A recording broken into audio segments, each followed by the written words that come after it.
you for joining us. I'm Joy. And I'm Laura.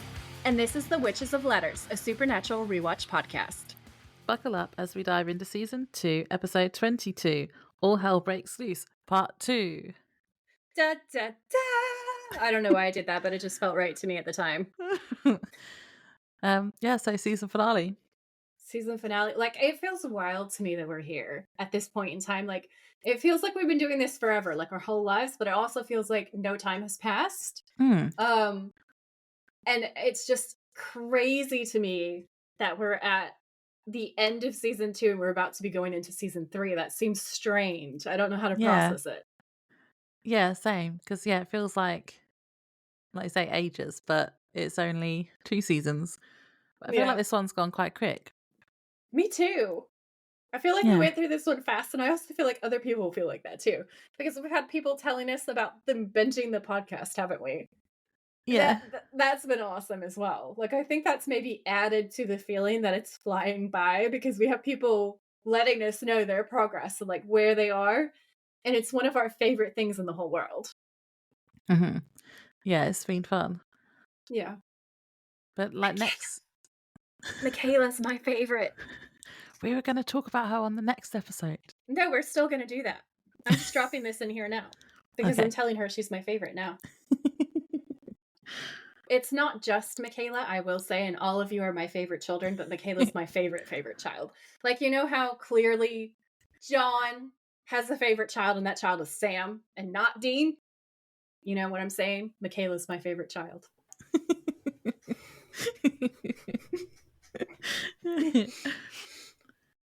So Laura has been messaging me ever since she watched this episode. I've been so excited. She's been so excited, you guys. She's been on a 10 out. And I think this is the most excited I've ever seen her for a supernatural episode. And I feel like, as the friend, that is the reason why she's watching Supernatural now. I feel very proud. Also, I still maintain my pride in predicting that she was going to be a Sam person. She is definitely a Sam person. And I'm brilliant. But Dean Curious. Dean Curious. Yeah, for the first time in my life, Sam Curious on this rewatch. Mm-hmm. I don't even know what number rewatch this is, but I'm like, oh, actually, now I see it. Yeah, I really liked this episode. It's really good. It's really exciting. I like just everything about it, but there are some sad bits too. Yeah. It's a mixed bag between one of the funniest episodes and one of the like, oh my god episodes. Yeah. I said the yellow-eyed demon is so funny. He is so funny. He is hilarious and hot. And menacing. And I know you're supposed to hate him because he's like the bad guy, but I really don't. No, he's awesome. Because he's so funny. Howdy. Howdy, Sam. Howdy, Jake. No, I actually put that in my notes, but maybe I'll say it here. I think one of the most demonic, creepy things, similarly to like in Celtic lore, the Fae do this too, where whilst they are fucking with you, they will drop you all of the clues that you need in order to like fight back or whatever. So that when you get to the point where you realize what they were saying, the entire time they were just fucking trolling you. Like the whole thing was a riddle and a mind game, like wrapped up into one thing, and they were just fucking with you the whole thing. And all of his cowboy references. Yeah. When Samuel Colt is the fucking key and it's in a fucking cowboy I can't. I love him. Such a good villain, honestly. He is. I feel like I just have loads of questions and I've got loads of fun facts. This is why I was excited to record. I've got so many like fun facts, and I had an epiphany this week as well. She's been telling me this whole time. I'm so impatient. I've been so excited to tell you. Get to it. Hopefully it won't be an anticlimax. Hopefully. Okay, let me start with some of my questions. So, you know how at the start of this season, John told Dean that he might have to kill Sam if he can't save him? Yeah. Was that to stop him from opening the portal to hell because it happened anyway? Is that what he was trying to stop happening? Yes and no. So John knew... Is this spoilers? I don't think this is spoilers. John knew a lot more than the rest of us, okay? So John definitely knew everything that we know by the end of this episode, and I think actually more, and that more ties into later story arcs. But you know how at the end where Azazel says, how sure are you that what came back is 100% Sam? Yeah. That was so mean.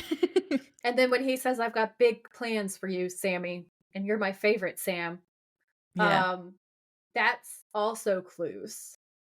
So I feel like this is the thing that gets me is like, because when I actually think about what I assume John knows, and I think about the whole arc of the series, then John's actually right with everything that he does. And as much as he's still kind of a shit dad, the Venn diagram of John being a shit dad to John being heroic, it really, really, really comes full circle and gets very kind of mushy in the middle. Okay. So yeah, that's my answer to that question. So what I'm hearing is there's more that's going to happen to Sam. There's so much more. Oh no. My next question was, I'm pretty sure that no one ever calls the yellow-eyed demon Azazel. So why is that? How that's his name, but no one's called him it. So how's it his name? That is an extremely good question. Hold please, because I need to see. Because I know that's what he's like credited as everywhere, but I swear no one has actually said that name before.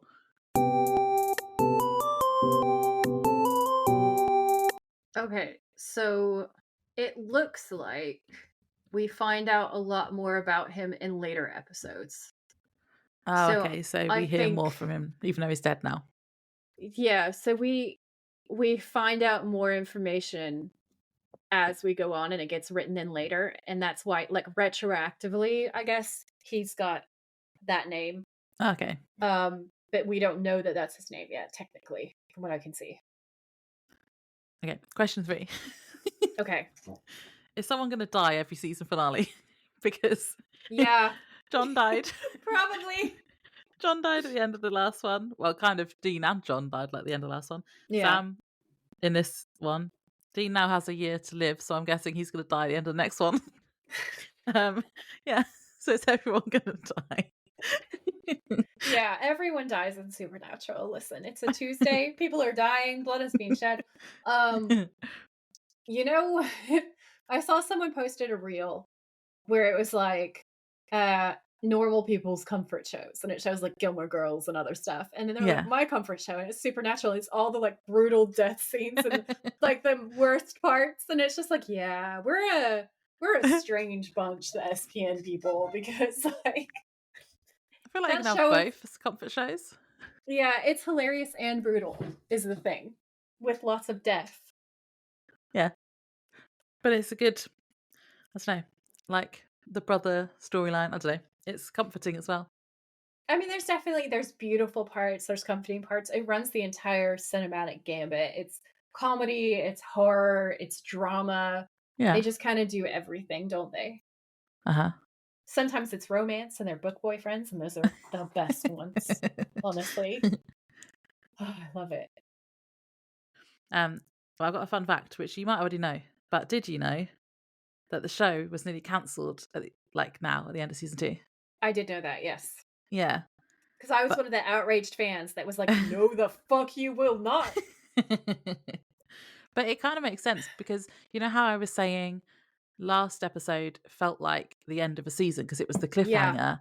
Yeah. And this episode, now I've watched this one, it's like they kind of wrapped up the yellow-eyed demon storyline, so that I guess if it got cancelled, it kind of was it would be cohesive. Yeah, it would have been okay to end there. And I like that, because then it wasn't the cliffhanger for the end of the season.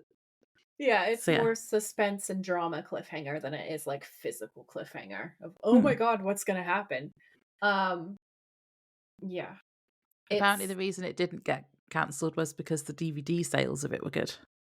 Oh yeah, so they didn't realize that it was a cult hit until the DVD sales landed. And I'm also sure that there was like that someone leaked that there was a chance that it might not get renewed, and I'm sure there were fan petitions, and I'm sure I signed one. Because I was like, if you think you can take Dean Winchester away from me, no. I do like how they wrapped it up though, because one of the things I hate the most is when you really, really like a season and then they didn't know it was going to get cancelled until like the break between seasons, and there's nothing they left it do on a cliffhanger, and you're just like, yeah, well, now I'm never going to know what happened. You have to make it up in your head. Yeah, I hate that so much.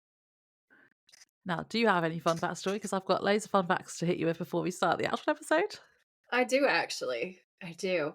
So I have the links for both of these TikToks in my show notes if you guys want to go and watch them.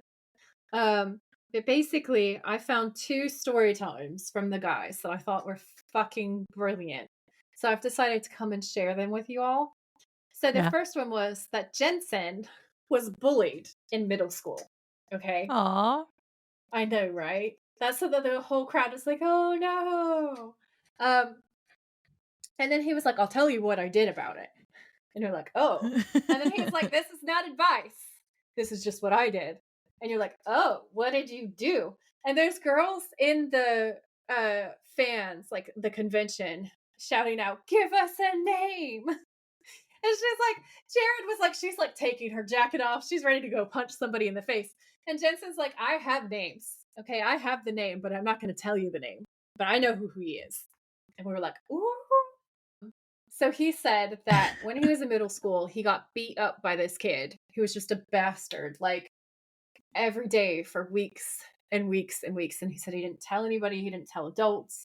He didn't know, I guess, what to do. But I guess he thought that would make it worse. Which sometimes it can, depending on the adults, to be fair. So, now I'm not saying don't tell your adults, just to be clear. I'm just saying tell the right adult. That's what I'm saying. So yeah, so he did not do that though. What Jensen does is he finds the scariest kid in school and befriends him. And he's like, this kid was the kind of kid that there was rumors that he would take like weapons into school and stuff. Like he was like a bad motherfucker. Yeah. And he said he made friends with him. And then he said, I've got a problem. And the kid's like, yeah, what's the problem? And Jensen says this kid has been like fucking with me every single day at school and giving me just no peace, basically. And his big friend is like, you want me to do something about it? And Jensen's like, yeah, that would be amazing, man. And he's like, say no more. So he walks over to this other kid and he says, if you touch him one more time, I'm going to fucking kill you. Like just deadpan. And then Jensen's like, yeah, in the background. Like the way he tells the story, he was standing behind the bigger kid and he was like, yeah. And he was like, that was a very satisfying like ending to that chapter. What was your other story? So Jared met Van Halen. Ooh. Okay. And not in a normal sort of setting. And he didn't even realize that it was Van Halen at first. He thought this dude was a man without a home. Okay. Because of the context. So I'm going to tell you all of the context. So Jared is in Gilmore Girls still. All right. So this is like season 1. This is early days. Season 1 of Gilmore Girls. People don't really know who he is. He's not really recognized yet. Like it hasn't hit yet. He's recording and filming. I'm not even sure if it's out on air yet. So he is not at this point famous. And so he's sitting around with one of his friends and they're playing video games. And apparently they were drinking beers and playing video games until like 1:30 in the morning. And there is a local store that you could go to that was like licensed to sell alcohol late, but they shut at like 2 a.m. So they had like half an hour to get there, get their beers and snacks and whatever, and then go back because they were having, I guess, an all-night game session. They're having a blast. They don't want to like end the night yet. So they go for more supplies. Jared says he sees this dude wearing a Hawaiian t-shirt. He's really like, he's short. He's like small.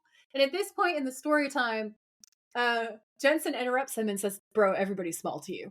That's what I was then thinking. Yeah, that made me laugh so hard.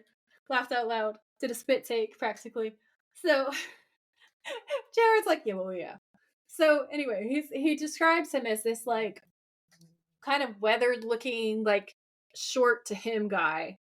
And he thought that he did not have a home. Like he just felt like he looked scruffy. And the other thing that made him think it was he was stocking up on these like $1 to $2 bottle of like own brand wines.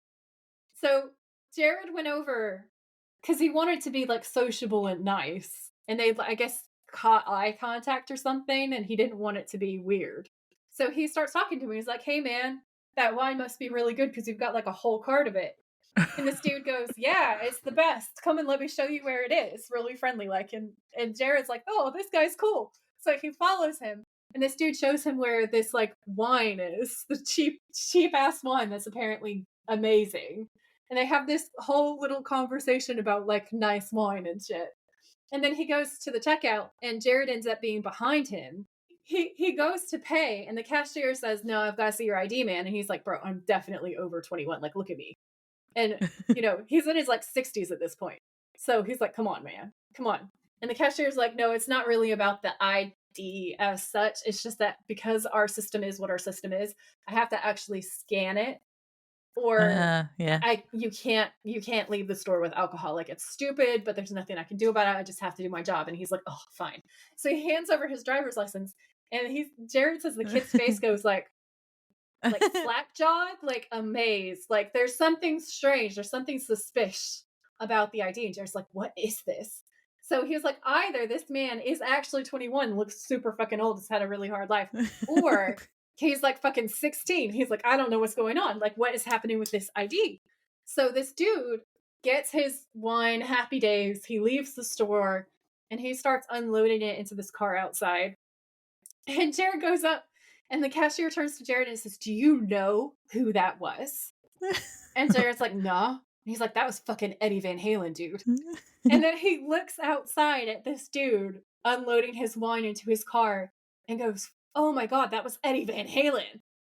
And that's the story of the time that Jared met Eddie Van Halen, which I thought was hilarious and amazing. And also now that clerk in one night served both Eddie Van Halen and Jared Padalecki.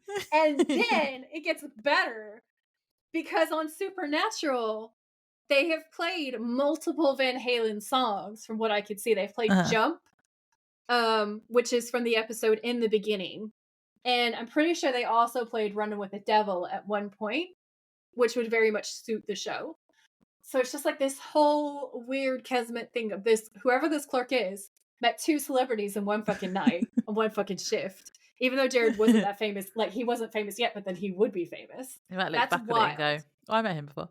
Yeah. That night, it was the night I met Eddie Van Halen. Yeah. I also met Jared Padalecki. That's crazy. Like, what are the odds? Did he not look? No one recognized him. He didn't look like recognizable. Eddie Van Halen or Jared? Yeah, Eddie Van Halen. Eddie Van Halen, I think he just didn't look particularly recognizable the way that he was dressed. And just out in the street. And also he's a lot older at this point. And I think with a lot of like 80s celebrities, they're frozen in time in people's minds. So you kind of forget that people age. Yeah, unless you've seen a recent photo. It doesn't clock for a lot of people. So I totally understand that. Cool. But yeah, I thought that was wild and fun and another piece of like supernatural kismet. Oh, and also Dean. In one of the episodes, one of his fake names that he uses is Dean Van Halen. Just saying. I love his aliases. Supernatural. I love it. So tell me your fun facts, Laura. Okay, well, I have some fun facts from the special features of the DVD because it's the last episode, I could watch them. Yeah, she's been ridiculously excited, you guys. I can't watch them because sometimes there's spoilers about the rest of the season, so I can't even watch the ones about the episodes. Yeah, it's true. She's very committed to not spoilering stuff for herself so that you and I and everybody gets her real like reactions to stuff as she finds things out, and I love her for that. I feel like that's kind of like the point because it was like, well, I've never seen it before, so I'm watching it as we record episodes. But so I did watch the special features and I thought I'd put some of the fun facts about this episode in the episode. So mainly for the preamble, I've just got a few things that were like issues that they had for filming and like a behind the scenes thing. So the first issue was that Kim Manners, when he first got the original script and was working with it, he realised it would be impossible to shoot it the way that it had been written. And it was also going to be majorly over budget. So things had to be changed. And then Kripke said, so originally the story was the first one that couldn't be filmed was that every church that was going to have a powerful like holy relic inside it that needed destroying. So Jake was supposed to go around to all the different churches and destroy something. And then the others were all supposed to like run around and try and stop him. Scooby-Doo. Yeah. Scooby-Doo style. But to make it cheaper, they couldn't then make the churches. So they then decided they needed to have something in the middle And then the iron train tracks were then used to connect the churches instead.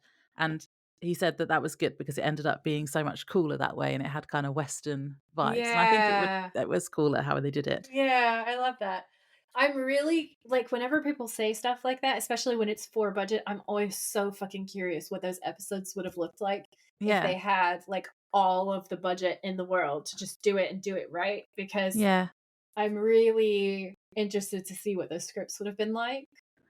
But then sometimes it ends up being for the better because I think this does sound cooler. Yeah. The other thing was that they had to change the fight at the end. So there was supposed to be like a big showdown between Sam and Jake at the end. And on the special features, the visual effects supervisor, Ivan Hayden, says he called it a Rocky Balboa slugfest. It was going to be. And then Kripke said they made it more simpler and easy to shoot with the standoff scene that they ended up going with. And it was all more contained, so that was easier to film. And then they also had issues with the cemetery sequence.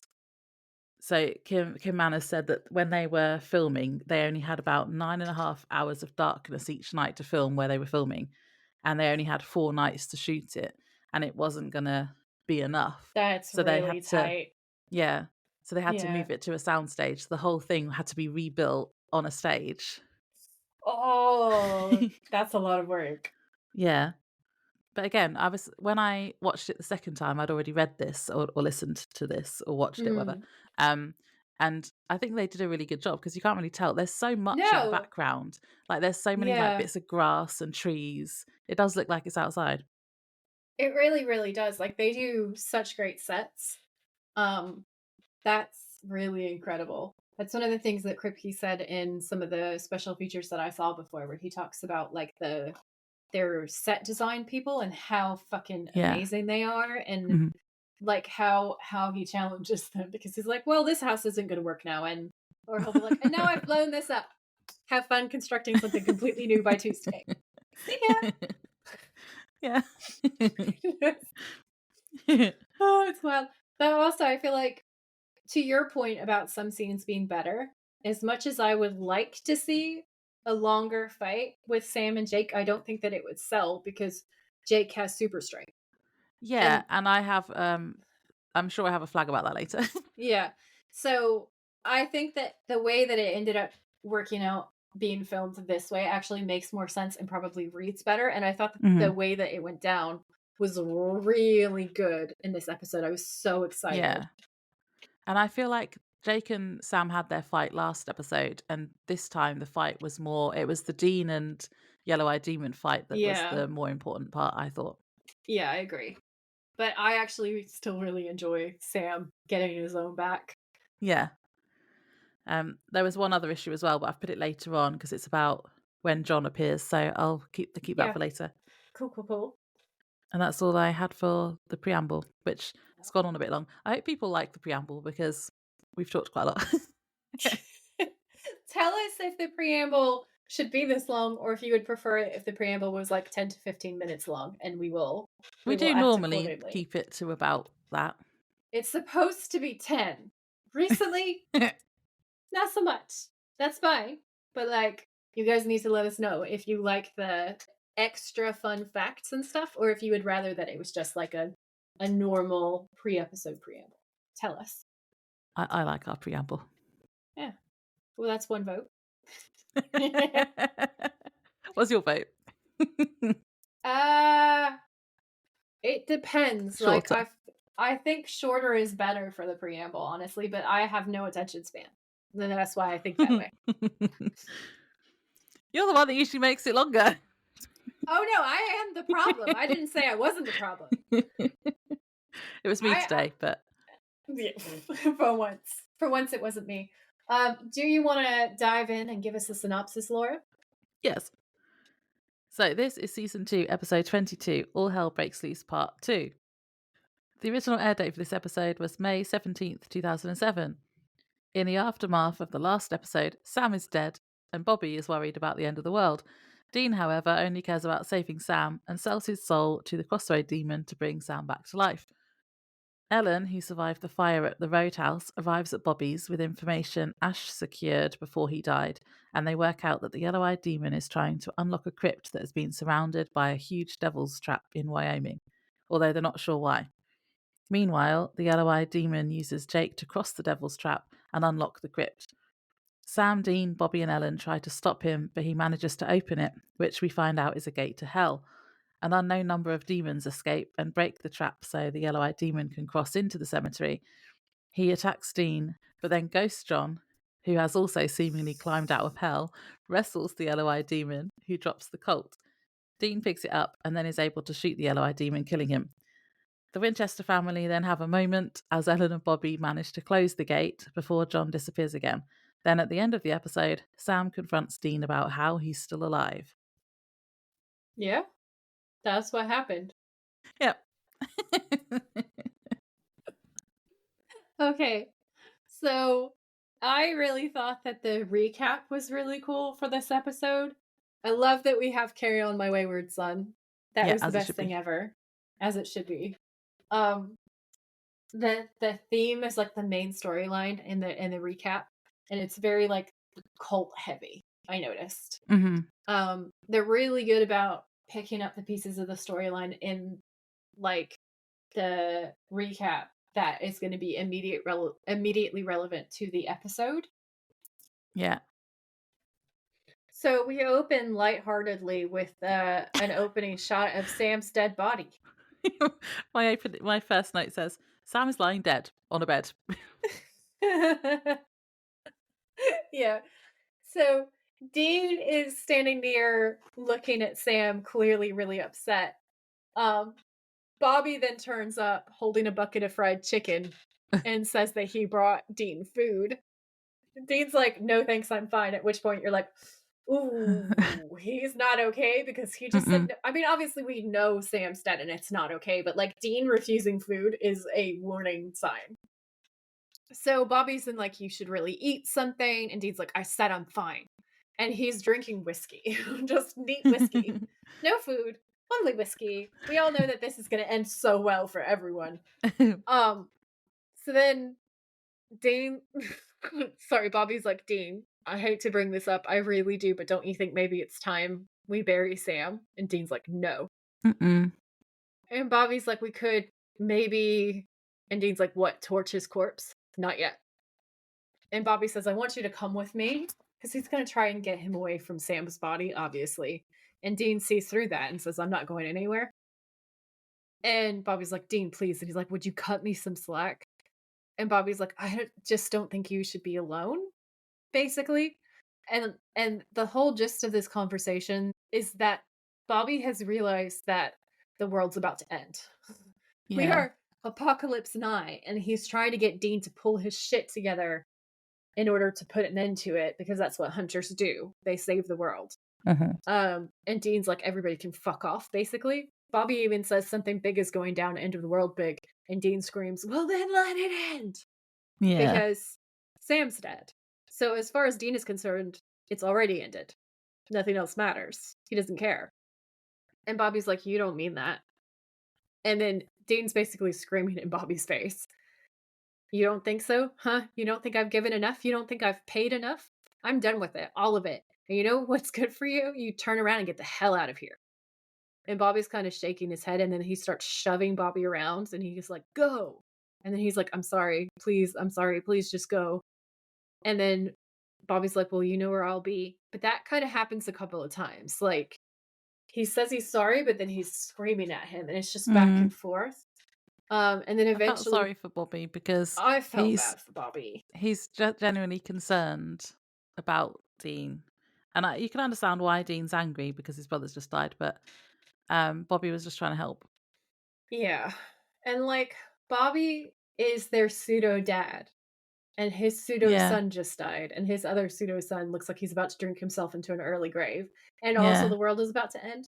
So like, not only is his heart broken, but he's torn between his responsibility to the boys and his responsibility to what's going on outside of this little found family. He does look really worried and also hurt by what Dean's saying to him. It's heartbreaking. And then when Bobby says, you know where I'll be, it's just like, it just hits you right in the feelings, and it's horrible. Yeah. Dean did look good in this scene, though. I liked his outfit. I liked his shirt.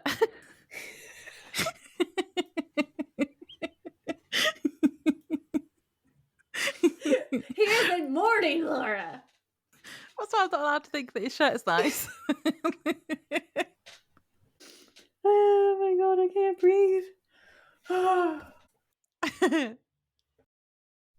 So, we see Jake camping in the woods, and the yellow-eyed demon appears to him. Howdy, Jake.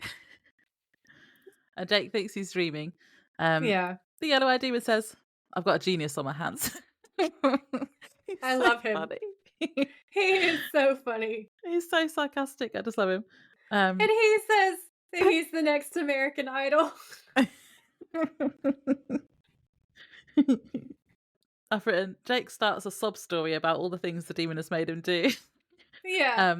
And I say it that way because he turns evil later, so I don't believe him really here or care. Yeah. No, I mean, I find it really hard because what you realize is initially you think that there's a little bit of like a point because he threatens his mom and his sister really violently. He says I'll make sure that they live long enough to know the chewy taste of their own intestines.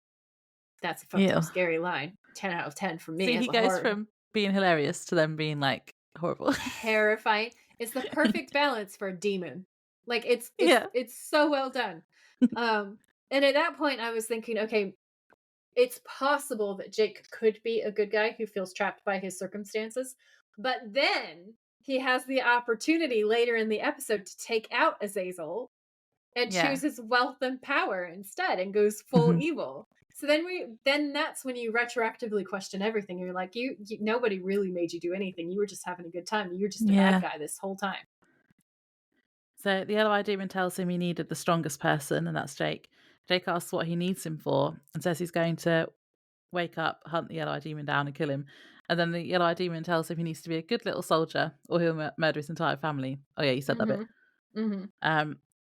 This is where I had my epiphany. So ever since we've seen the yellow-eyed demon, I'm like, he reminds me of someone. He reminds me so much of someone. And I could not place who that was. And I just thought, maybe it's just, he's just an actor. He's like classically handsome, isn't he? So I thought he is, maybe he's just, that kind of guy. He's got like the chiseled jawline and stuff. And I worked out who. I was in the shower one day and I was like, oh my God. A shower epiphany. Yeah, it was. And I'm going to send you some pictures in a minute, but I just wanted to explain this. So I don't know if you're going to know who I'm talking about, but anyone who's a true crime fan or fans of the podcast My Favourite Murder, or anyone who followed the Golden State Killer case, I bet Carly will know who I'm talking about, actually. Carly, she probably will. Let us know in the comments if you know who I'm talking about. But Paul Holes. Do you know who that is? No, I do not. I'm going to send you Google pictures. It. Wait, no. I've got the perfect picture to send you. Don't Google. Okay. My hand is away from the button. So I'm going to put a Wikipedia page or something in the show notes so you can see. But so Paul Holes is a cold case investigator, or he was, and he was a big part of why the Golden State Killer case got solved. Oh. And why he got captured using the familial DNA and the genealogy and all that stuff. And he is very humble about it if you watch any interviews, but he's awesome. But yeah, he looks so much like the yellow-eyed demon. Actor. They could be twins. Right, so I'm going to send you this picture. Okay. I'm going to send you two. Okay. I'm going to send you two. I feel like this whole time he looks like somebody that I've seen in other things. So I'm curious if it's a combination between this, but also I'm sure he reminds me of somebody from like old cowboy movies. I swear. Maybe. And I can't quite place who that actor would be, but I'm sure there's like a very old-timey actor that he reminds me of, and I cannot think of who it is. But like they have the same hair and the same jawline. They look like twins. I can definitely see it. They do look really similar, especially in the top photo. Well, I don't know which one's the top. Hang on. Let me send you this one of the yellow-eyed demon, because this one and one of the ones I've just shown you, I'm going to have to do a side-by-side or something on our out-of-context posts. Yeah, you will, yeah. They look the same. Yeah, they for sure. They must be secretly related. It wouldn't surprise me if they were like long-lost twins. Or like somebody messed around and they're actually secretly like half brothers or something because they look of a similar age as well. It's like Matthew McConaughey and Woody Harrelson are pretty sure that they're actually half brothers. Fun fact.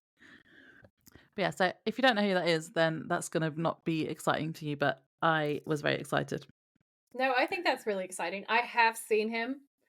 I can't remember which documentary I watched, but I watched a documentary that he was in, and it was a true crime run. Because I don't watch them a lot, but sometimes I get really fascinated. It depends on how the story is told.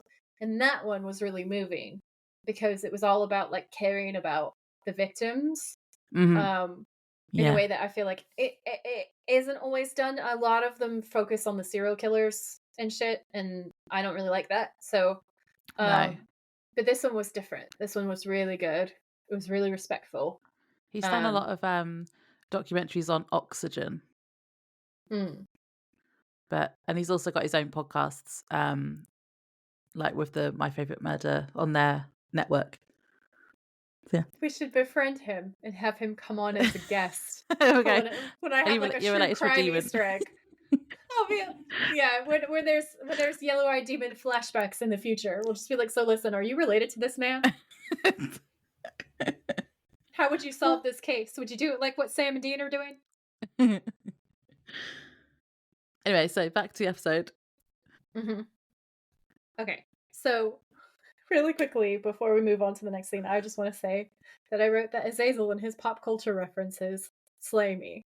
And that also, I love the fact that you pick up on the fact that Sam was definitely his favorite child from all of the banter that he has with Jake, where he's like, well, I guess I'm stuck with you now.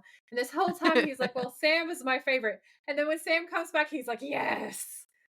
It actually makes him, I know he's a villain, but it makes him kind of endearing, and it also adds to the comedy. Yeah. And I think he's funny. That. Yeah. He's the evil character, but he's also the comic relief for this episode. He really is the comic relief, and he's fucking brilliant at it. Okay, so we cut to Sam's corpse laying on a mattress, and Dean's sitting next to him, crying, basically, like he is in deep grief. And he says, you know, when we were little and you couldn't have been more than 5, you started asking questions. How come we didn't have a mom? Why did we always have to move around? Where'd Dad go when he'd take off for days at a time? I remember I begged you, quit asking, Sammy. Man, you don't want to know. Oh, John, fuck you. And then Dean says, I just wanted you to be a kid, just for a little while longer. I always tried to protect you, keep you safe. And this is like, because Dean was just a kid, but he got completely parentified by John. He ends up being Sam's father instead of his brother. And it just makes me so angry. Okay.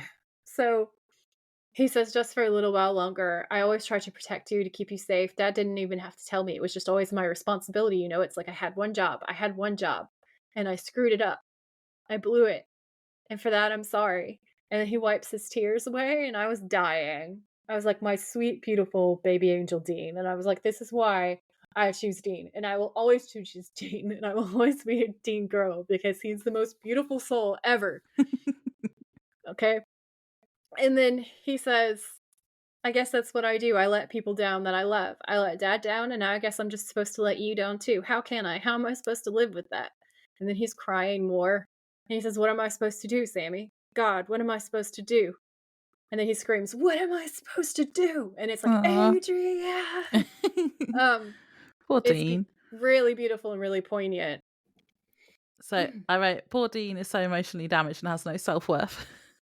I had some fun facts behind the scenes. So one about Jared and one about Jensen. So Jared was well known for being a prankster and for joking around on set, but he actually really tried to behave himself during this scene because he knew it was going to be hard for Jensen when he was like lying there dead.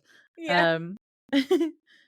And yeah, he wanted to support him as much as possible. This says, this is on IMDb. And he also said it was challenging to remain dead and not emotionally respond while his on-screen brother and real-life best friend was going through such profound emotions right next to him. Aww, Shut up! My heart! And the Jensen one was similar because it says Jensen knew he wanted to play this part really intimate and emotional. So he spoke to the director before they filmed and they accommodated him by making it a closed set. and they just did it with two cameras at different angles, and then just 2 takes, one for close-ups and one for wide shots, so he didn't have to do it too many times. That is so good. And also you can tell that Jensen really knocks it out of the park. Like, it was like Kripke was saying before, Jensen will knock it out in like 2 takes. Yeah. It's like the last episode, no, not the last episode, the, what's the gin one? What is and what should never be. Yeah. Like, he was really good in that with emotional scenes. He was amazing. Yeah. And then this next part is a fucking thirst trap to end all other thirst traps. It is amazing, okay? Because you see it's nighttime. You see the Impala. The engine is revving. The rock music is blaring. And you see the headlights turn down and Dean driving kind of recklessly, looking kind of really like fucking determined and a little bit crazy. And it's just so sexy. So Dean, we quickly realize, has gone to the crossroads. So he whips around the Impala, stops right by the crossroads, pulls out a box and starts putting the items inside of it. I bless, like, Supernatural Wiki says, including and then in parentheses, fake ID photo of himself. So he gets all the items together, buries the box in the middle of the crossroads, and stands there. And then several seconds pass in silence as Dean looks right and left. And he says, "Oh, come on already. Show your face, you bitch." And then suddenly, a gorgeous woman in a black dress immediately appears. And the demon says, "Easy, sugar. You'll wake the neighbors." And her eyes flash red. And she says, "Dean, it is so, so good to see you." And then she inhales like a really long amount of time, like she's breathing him in. And she says, "I mean it. Look at you. Gone and got your family killed. All alone in the world. It's too sweet. Excuse me. You're going to have to give me a moment." And then she walks to Dean face to face really close. And she says, "Sometimes you got to stop and smell the roses." And Dean says, "I should send you straight back to hell." And the demon says, "Oh, you should, but you want. And I know why." And Dean's like, "Oh, yeah?" And she's like, "Yeah. Following in Daddy's footsteps. You want to make a deal? Little Sammy back from the dead. And let me guess, you're offering up your own soul." And I wrote, "I know I shouldn't, but I love Demon Crossroads Barbie." Yeah. She's so sassy. Yeah. I like her too. I had a question that I don't know if this is the same exact crossroads as before, or do any crossroads work? I think in the show lore, any crossroads will work, but I recognize the set design, and I'm sure that it's supposed to be the same crossroads as before, and she's supposed to be a variation of the same demon. So she's just possessing a different body. There wasn't a bar there. You didn't see a bar in that shot, but I don't think you would have to see the bar in the background because they also put in like all the yellow flowers growing at every point around it. So it was all laid out to be the same except for that. And they've honestly probably known Kripke. They probably had that torn down to build the roadhouse out of it. So, Okay. So Dean says, "There are 100 other demons who'd love to get their hands on it, and it's all yours. All you got to do is bring Sam back and give me 10 years. 10 years, and then you come for me." And the demon says, "You must be joking." And Dean says, "That's the same deal you give everybody else." And the demon says, "You're not everybody else. Why would I want to give you anything?" Last time. That was what she offered last time, to bring John back. But these were very different circumstances because now the stakes have changed. Okay. Well, yeah. So she says, "Keep your gutter soul. It's too tarnished anyway." Aw. She's like, "You filthy little bitch. I don't want any part of this." You gutter soul. Honestly. Yeah, it's dark. And Dean says 9 years. Demon says no. Dean says 8. Demon laughs in his face and says, "You keep going. I'll keep saying no." He says, "Okay, 5 years. 5 years and my bill comes due. That's my last offer. 5 years or no deal." And then she leans in like she's going to kiss him and agree to it. And then she says, "Then no deal." And then Dean says, "Fine." And then Demon says, "Fine." And that had me laughing because that's like when kids argue. Fine. Yeah. So then she walks away and says, "Make sure you bury Sam before he starts stinking up the joint." And Dean flinches. And he says, "Wait." That was mean. And she says softly to herself, "It's a fire sale and everything must go." I love her so much. So then she says, "First of all, quit groveling. Needy guys are such a turnoff. Look, I shouldn't be doing this. I could get in a lot of trouble, but what can I say? I got a blind spot for you, Dean. You're like a puppy. You're just too fun to play with."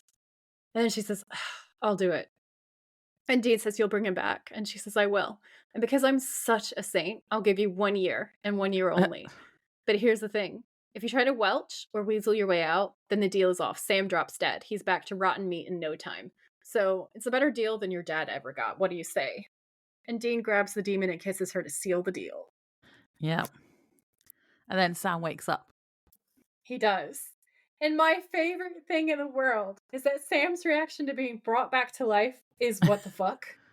Like, you can really clearly see it in his face. It's just, what the fuck? It's the best.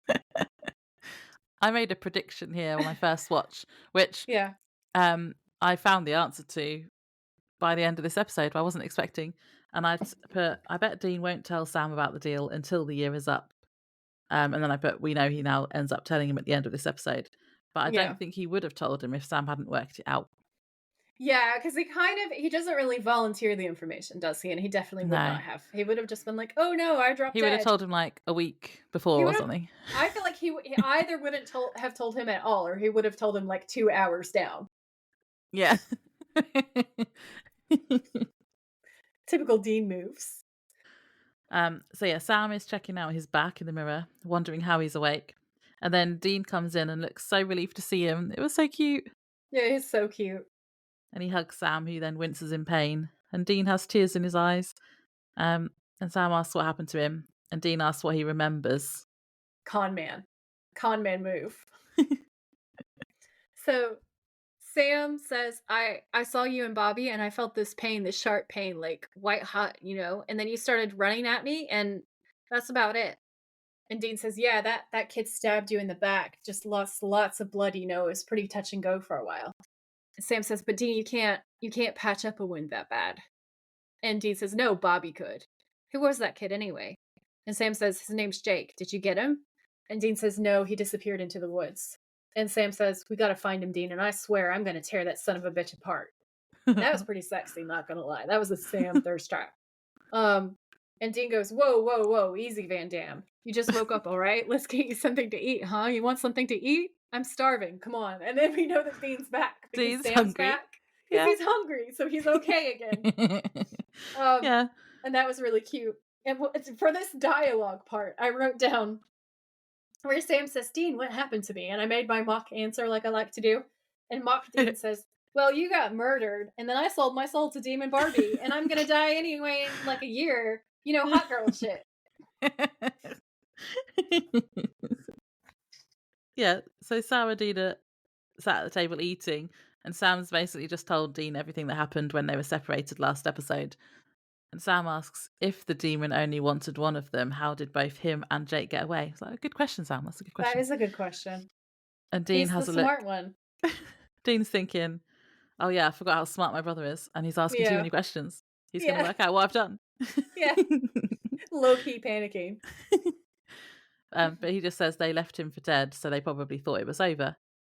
Mm-hmm. Also, in this scene, there is a part in the gag reel because Jared is eating a hamburger and there's apparently like hella gristle in it and he's chewing it for a million years. And then he goes, he's gonna be like, ugh. And Jensen's like, bro, what are you doing? And he's like, there's gristle in it. It's disgusting. That's something rank. To that effect. And it was both gross and funny. I didn't end up putting it in one of our reels because I was kind of low-key disgusted. Ew. But I want you to know they struggled through this scene, okay? This did not happen in one take. They worked really hard at it. So then Sam asks about the roadhouse, so Dean has to tell him it burned down and Ash is dead. And he says they think it was demons and because Ash knew something and that Bobby's trying to work out what. And Sam says they should go to Bobby's, but Dean says he needs to rest first. And Sam's like, no. So then they drive to Bobby's. And I bet Dean was thinking, oh, shit. I actually wrote down that was a thirst trap where Sam says, I'm sorry, no. I wrote thirst trap. So then they knock on Bobby's door and he answers. And when he sees Sam, he looks at Dean as if to say, what the hell have you done? Yeah. And Sam catches this glance and is confused, but he doesn't say anything. Yeah, it's like complete horror. So they say, hey, Bobby. Like Dean says, hey, Bobby. And he looks at Bobby and then looks away immediately, like does not want to make eye contact. And Sam says, hey, Bobby. And Bobby's like, Sam, it's good to see you up and around. Because, he's like, you were fucking dead as fuck. what the hell has happened? Like, Dean, what did you do? So Sam says, yeah, thanks for patching me up. And he pats Bobby on the shoulder and then walks past him into the house. And Bobby says, don't mention it. And Dean follows, and Bobby's looking at him like, you are gonna die. And what's really funny is in the backdrop of the scene, the way that they play it, you see Sam being like, what the hell? Because he knows there's a vibe between Bobby and Dean, but he does not know what's going on. And then Bobby says that he found something, but he doesn't know what it means. And Sam's like, what is it? And Bobby says it's demonic omens. Like a freaking tidal wave, cattle dust, lightning storms. They skyrocketed from out of nowhere.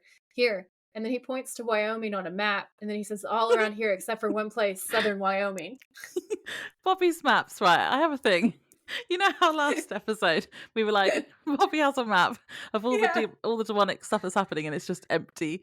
This is basically empty again. And I even paused it to see if there was anything marked on it. And I just wrote in my notes, does he just carry around a blank map of the US with him at all times so he can pull it out and gesture at nothing? He just likes drama. He just likes talking points and to be dramatic. He hasn't marked anything on it. Literally, his next line is all around here, except for one place, southern Wyoming. He's like, let me show you a map of nothing. Look at the nothing in this direction right here. He could have literally pointed at any place on that map. Honestly, it's amazing. And Dean's like, Wyoming? And Bobby says, yeah, that one area is totally clean, spotless. It's almost as if. And Sam's like, what? And Bobby says the demons are surrounding it. And Dean says, but you don't know why? Yeah, uh-oh. And Bobby says, no. And by this point, my eyes are swimming. Sam, would you take a look at it? Maybe you could catch something I couldn't. And Sam's like, yeah, sure. But he senses the ulterior motive, and it's in his face. And this is where things sort of kick off. Bobby says, come on, Dean, I got some more books in the truck. Help me lug them in. And Dean's like, yeah. And the subtext of this is Sam being like, what the hell did you do? I wrote down, ooh, Dad is mad. What did Dean do? It's like Sam's subtext, and it's hilarious. Yeah. And Dean is like, oh shit, I'm in trouble. And it is amazing. And then in this next scene with the rant, I wrote, Dean is Bobby's favorite child. Like, good. At least he's someone's favorite. So when they get outside, he calls Dean a stupid ass and asks what he did. But he's already working it out. And I wrote, oh, Bobby, he's angry, but you can also see the love and worry in his eyes. This scene made me cry. Oh, yeah. It was the bit where it was the have you got that lower an opinion of yourself part in particular, because Bobby's telling Dean that he does matter, even though John never made him feel that way. And Bobby is the best dad. Bobby is the best dad. I wrote down, well, how would your self-esteem be if your parent told you to raise a sibling and never really valued you except to tell you to give away your whole self for that person? Like, John was shit, wasn't he? Hot but shit. Oh, we said this before. He's shit hot. Yeah, he is shit hot. He's a shit hot dad. He's a dilf, but a shit hot dilf. Honestly. I feel like the only person who could make John at all likable or heroic is Jeffery Dean Morgan, and thank God for that casting. Because otherwise you would just hate him. And it wouldn't matter who played him, you'd just hate him. But Jeffery Dean Morgan is charming enough to pull it off. Yeah. Okay, that's the end of that rant. So Dean says this one line where he says, I couldn't let him die, Bobby. I couldn't. He's my brother. And Bobby says, how's your brother going to feel when he knows you're going to hell? How'd you feel when you knew your dad went for you? And Dean says, you can't tell him. You take a shot at me. You do whatever you got to do, but please don't tell him. And then Bobby cries and he grabs Dean's chin. And it's the most beautiful moment. Yeah. But then they realize that there's an intruder because they hear a sound and they go running up because they think it's going to be a demon. But then plot twist, it's Ellen. It's Ellen. And I just went, yay, Ellen's okay. Woohoo! Then inside, Bobby makes Ellen drink a shot of holy water to check she's not a demon in disguise. That was smart. That was good. And then Dean asks her how she got out before the roadhouse burned down. And she says she should have been there, but they ran out of pretzels. And while she was out, it burned down. I was like, does that really warrant going out for an emergency run for pretzels? when you own a bar? Yes. Okay. Yes, I can absolutely fact check that.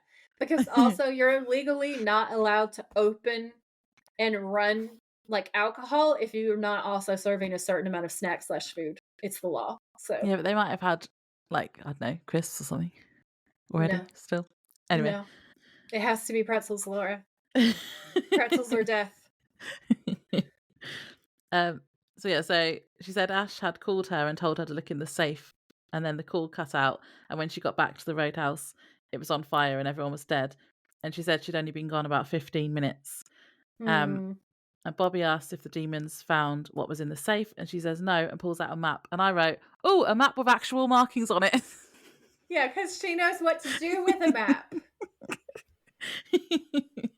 And it shows Wyoming and 5 X's around the area that Bobby had pointed out before. Yeah. But yeah, she actually has marked hers. Yeah, she's actually used it the way that you might use, a map. So they're breaking it down, and Bobby's reading from this big book and says, "I don't believe it." And Sam's like, "What? You got something?" And Bobby says, "A lot more than that. Each of these X's," and he points to the marks on the map, "is an abandoned frontier church. All mid-19th century, and all of them built by Samuel Colt." And Dean says, "Samuel Colt? The demon-killing, gun-making Samuel Colt? He's a fanboy, and I love it." And Bobby says, "Yep. And there's more. He built private railway lines." And he points to the black lines on the map and says, "Connecting church to church. It just happens to lay out like this." And then he connects all the points. And me, I was like, this is going to make a fucking pentagram. Yeah, just I thought that as well. It's going to make a star shape. Well, originally, the first time I watched it, I thought they meant that the railway tracks were like joining them, so it was like a circle or a pentagon. And I was like, why? Why is it now a pentagram? Like you've just joined it up into a pentagram. But then I realized they meant that the tracks went in a pentagram shape. Yeah. Yeah. Intersecting. Yeah. So Dean says, "Tell me that's not what cool. I think it is." It is very cool. And Sam says it's a devil's trap, 100 square mile devil's trap. And Dean says, "That's brilliant. Iron lines demons can't cross." And Ellen says, "I've never heard of anything that massive." Phrasing. I said that as well. Great minds. Well, I'd written, "That's what she said." I love it. I love it. We're on the same page. Helen's, the best part is Bobby says no one has. Helen says, "I've never heard of anything that massive." Bobby chimes in with, "No one has." And then Dean asks that after all those years, like none of the lines are broken and it all still works. And Sam says definitely, which I liked because Sam hasn't been there and he has no way of knowing, but Sam's like, "Yes, it definitely works." And Dean says, "How do you know?" And Sam says, "All those omens Bobby found, I mean the demons, they must be circling and they can't get in." And Bobby says, "Yeah, well, they're trying." And Ellen says, "Why? What's inside?" And Dean says, "That's what I've been looking for, and there's nothing inside except an old cowboy cemetery right in the middle." And Sam's like, "Well, what's so important about a cemetery? Or what's Colt trying to protect?" And Dean says, "Well, unless." And Bobby says, "Unless what?" And Dean says, "What if Colt wasn't trying to keep the demons out? What if he was trying to keep something in?" Uh-oh. Dun, dun, dun. And Ellen's like, "Now that's a comforting thought." And Dean says, "Yeah, you think?" And Sam says, "Could they do it, Bobby? Could they get inside?" And Bobby says, "This thing's so powerful, you'd practically need an A-bomb to destroy it. No way a full-blood demon gets across." And Sam goes, "No, but I know who could." Yeah. And then this is why we realize why they got the demon blood. Why he needed someone that was human. Yeah, hybrids, if you will. Yeah. All right. Yellow Eye Demon is going to use Jake the Fire Baby to cross for him. Fire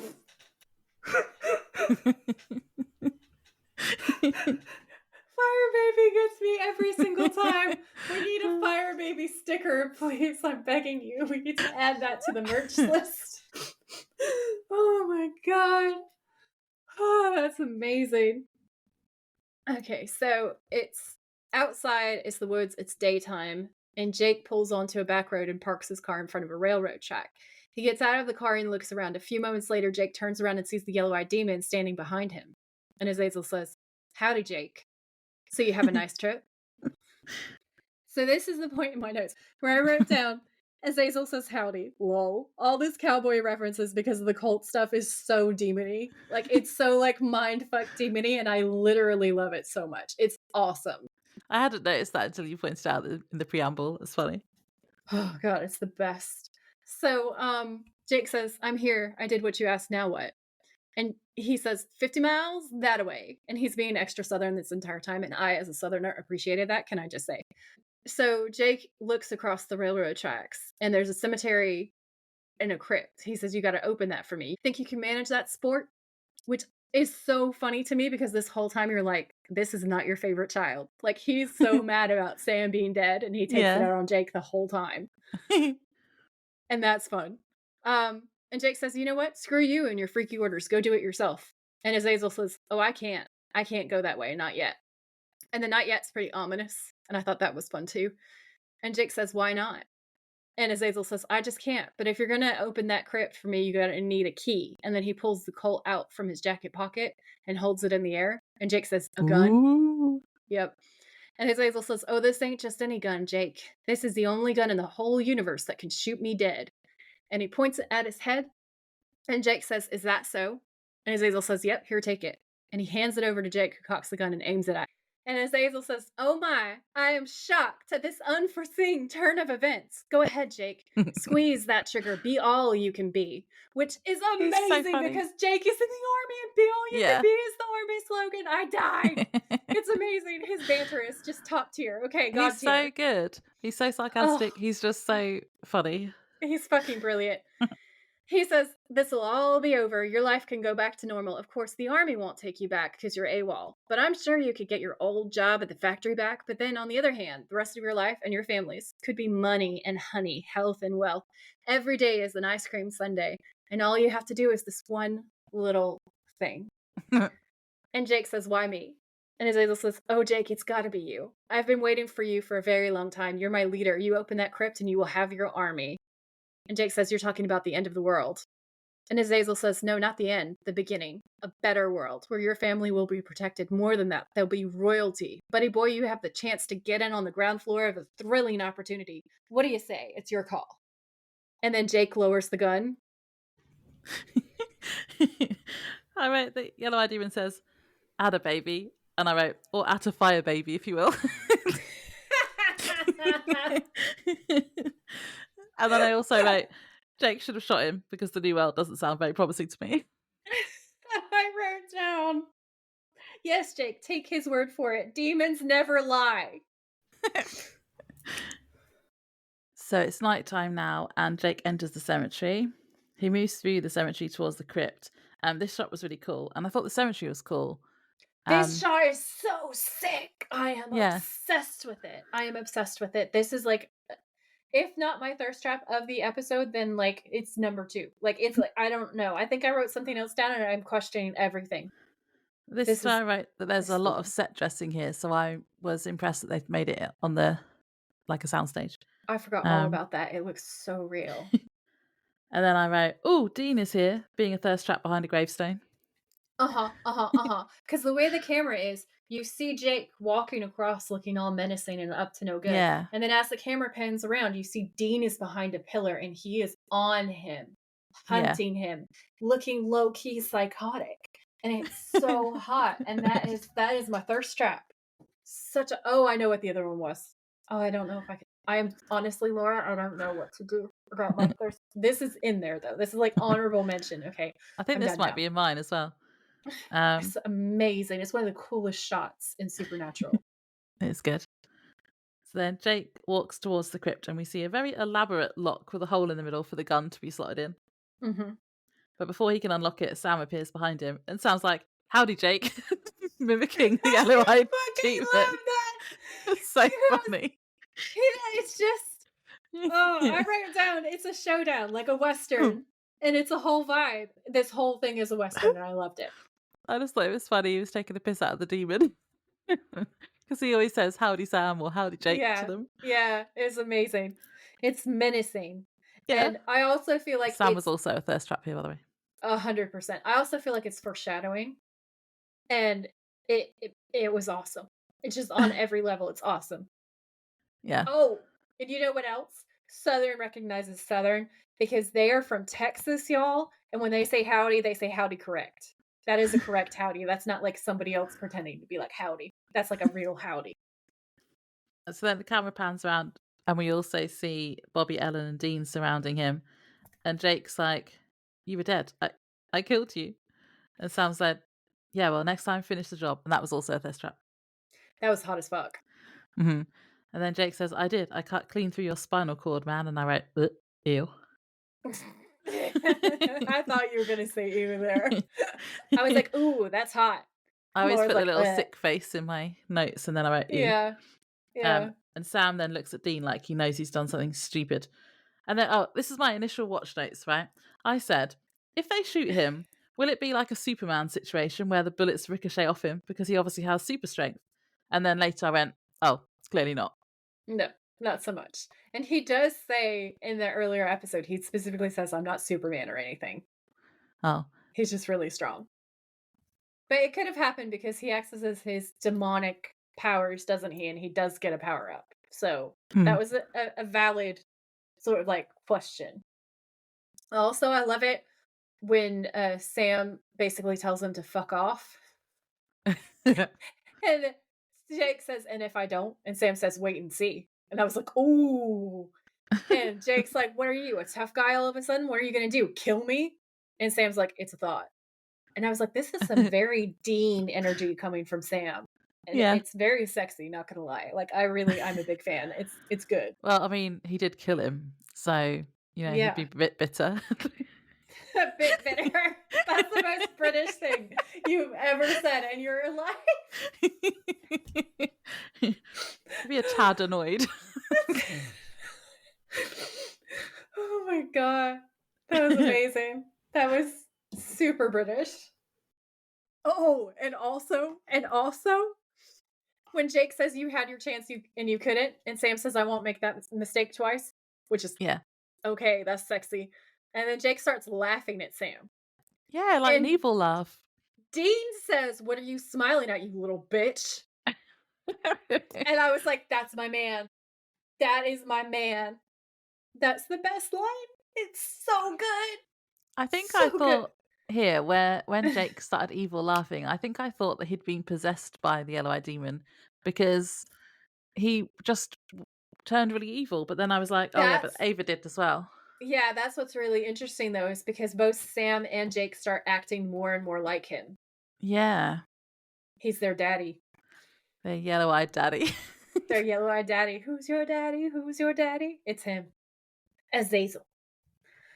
So, yeah. So, and then Jake turns around all menaced and says, hey, lady, do me a favor. Put that gun to your head.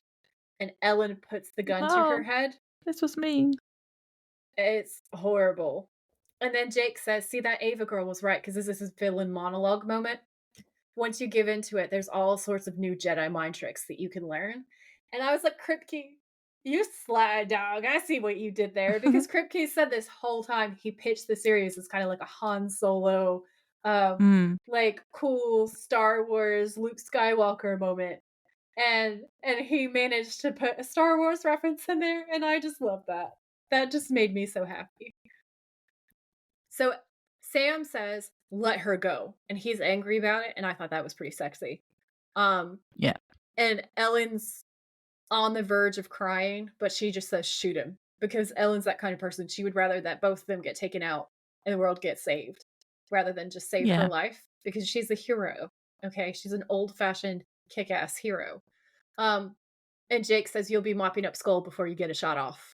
Everybody put your guns down except you, sweetheart. And then all the guns drop, and he says, okay, thank you. And then he pulls the Colt out of his pocket, and while he's inserting it into the crypt, Dean and Bobby grab Ellen before she can shoot herself, just as Sam shoots Jake 4 times in the back. Jake falls onto the ground, and Sam walks to stand over him, and Jake's like, please, don't, please. And he's like begging for his life, and he's like, shut up, you little bitch. And Sam shoots him 3 more times in the chest, and blood splatters on his face. And I was like, this is so Dean. This is. Well, it's literally Dean from the episode, the one with Gordon. Yeah, it is. I literally wrote down, Sam is acting extremely Dean. That's what I actually wrote in my notes. And I loved it. I thought it was amazing. So then Bobby is looking at him in a way that says, "This is not right. Like, you come back from the dead and something is not correct here." Oh no. Uh-oh. And Dean walks over to look at Jake and then Sam, who wipes the blood off of his face. And it's kind of like that mirror of that moment before when Dean was hunting the vampires relentlessly. And Sam was like, "You can't kill them. They're not bad people." And him and Gordon went to put that one dude through the circular saw. Mm-hmm. Yeah, exactly. And then Sam's like, "What the fuck is wrong with you?" Which he is like that a lot with Dean because Dean is a psycho. And Dean's now looking at Sam like, "You're a psycho, bro." And when Dean is looking at you like that, a line has definitely been crossed because Dean is like, "Kill everything. It's fun." I just wrote, Sam didn't hesitate finishing him off this time. He finally watched Scream. He did. They always come back for one last scare, and Sam said, "Not in my movie." And he made real sure. And good for him. So the four of them look over to the crypt as two separate engravings on the crypt spin in different directions and then stop. And Bobby says, "Oh no." And Ellen says, "Bobby, what is it?" Uh-oh. And Bobby says, "It's hell." Dun, dun, dun. It's a hell mouth, y'all. We're in Buffy. How did he work that out before it opened? And that's my favorite. He realized. He just suddenly figured it out. He had an epiphany. He is very smart. He has like a shower epiphany. He did have a shower epiphany. It was a shower of demons. This is where I'm going to put my Easter egg because I was like, well, what am I going to do? So I look up this location that they mentioned, and there is a real cemetery that has this name in southern Wyoming, but it's not even fucking haunted. I was outraged because Kripke wrote this episode, and I was like, "Sir, why are you betraying me in this way?" You know, I've been a loyal Kripke fan this whole time. Why would you hurt me like that? So what I decided to do was, are there real hellmouths? Are there real gates to hell throughout the world? Well, if you watch Buffy, yeah. Yeah. Okay, so it turns out yes. Yes is the answer. At least within mythology and folklore. And definitely in urban legends. And it was really fun, actually. So I'm going to tell you all about the hell portals, the hell holes, the hell mouths, all the things. Ooh. Okay, so are there really gateways to hell? So there is a lot of art that suggests that people in the medieval era definitely believed that. And it was also a tool that the church would use to be like, "Y'all better give us all your money or you're going to go to this bad place." And they would literally put on pageant plays to be like, "Look at how terrible it is." They have people acting, "Oh no," getting tortured by demons and stuff to be like, "Give me those tithes." Which I thought was hilarious. So this overview that I found says, medieval art frequently depicted the hellmouth as a monstrous gaping maw, often with the devil himself inside. The idea of Satan ruling over a fiery inferno has long captured our imaginations. During the medieval ages, European artists popularized this Christian worldview by painting humans tumbling through hell's gateways into a realm of eternal torture. If their art was to be taken at face value, then where are the gates of hell located, and how many hell gates are there? Local legends suggest Satan has several hellholes on Earth, including a blazing gas crater in Turkmenistan. Some locations, such as the unassuming town of Hellam, Pennsylvania, supposedly contain 7 gates of hell that one must pass through in the correct order in order to pay the devil a visit. Why would you want to do that? I don't know. Some people are weird, though.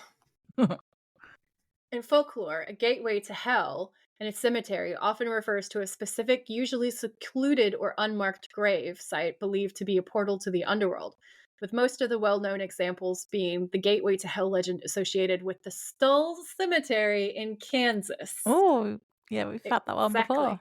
We have. Where rumors claim that the devil appears at certain times of the year. Key points about the gateway to hell in a cemetery are usually, 1, a symbolic grave site.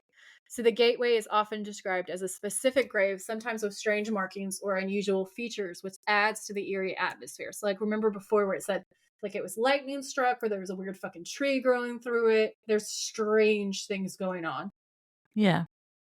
Legends often connect the gateway to satanic rituals, occult practices, or other dark supernatural elements. So, like, there are rumors of satanic practices taking place in the ruins of old churches that are nearby the graveyards and things like that, like what we see in Stull Cemetery. So, there are up to 17 gates of hell, arguably, around the world that have been kind of documented and collected. And I found an article written by this one dude who is himself a Satanist. And I thought that was funny. So he has done a mythological tour of all these different, like, satanic cool places from his point of view. He's like, you could go here and meet the devil if you wanted to. It is literally, that's how he wrote the book, to be like a road trip. And I thought that was amazing and also really funny to me personally. So it's in the show notes if you want to look at the full link. I've just kind of cherry picked some of the best ones. I'm not going to read all 17. I also thought some of the 17 were slightly problematic in the way that he'd written it out. So I was like, no, I'm not going to do that. So the first one is Darvaza Gas Crater, which is the one he was talking about, which is in Turkmenistan. And the quote says, Turkmenistan's Karakum Desert contains what looks like a CGI rendering of a gate to hell. A 230-foot wide pit glowing red with flames and surrounded by miles of sand. The fiery hole. Hell. It looks like it too. Like this picture that's in my show notes. There's actually flames in it, like all the time. Yeah. Weird. It's creepy as fuck. So it says, the fiery hole is Darvaza, a gas crater that has been in conflagration since 1971. Researchers remain puzzled by how the deep crater turned into an inferno. So we don't know why.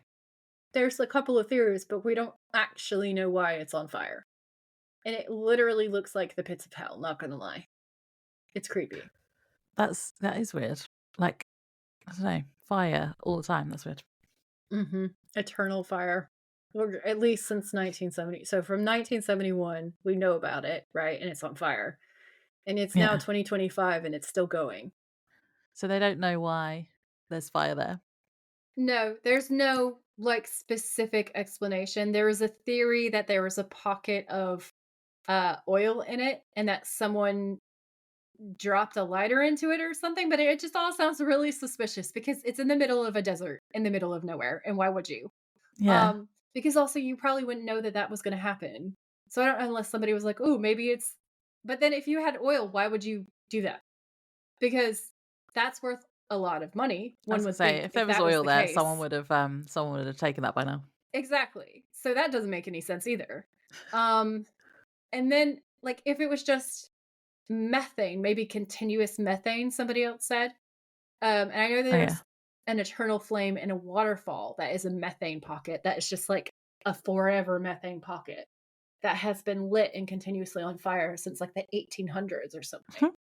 But again, they don't know why it's on fire, which I find weird because I feel like scientific testing, the type of stuff that we have now, usually they can be like, oh, well, it's on fire because of the following. But from what I saw in this one, to be fair, one article, I didn't hyper research it.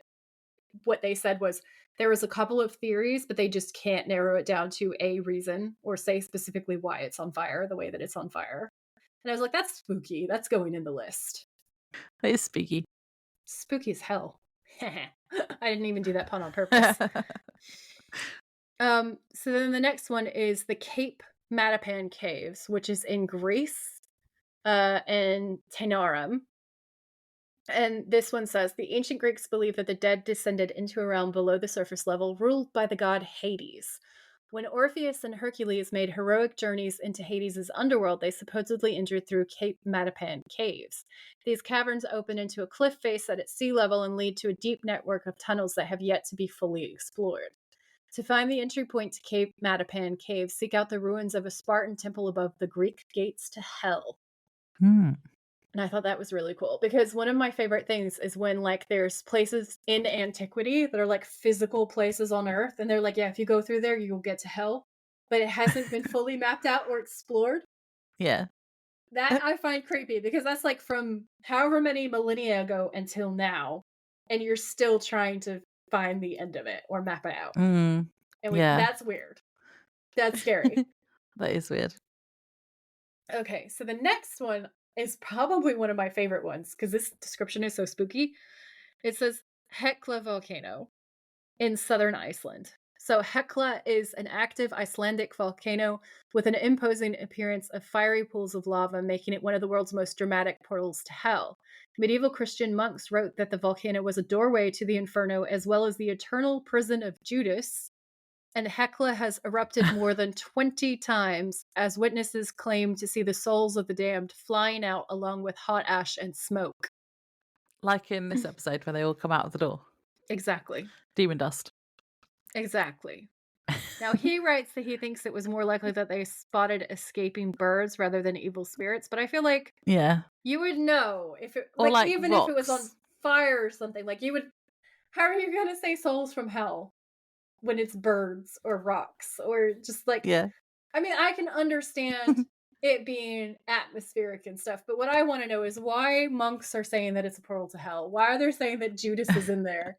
And why multiple people wrote down why multiple people wrote down saying that they saw the souls of the damned flying out of it.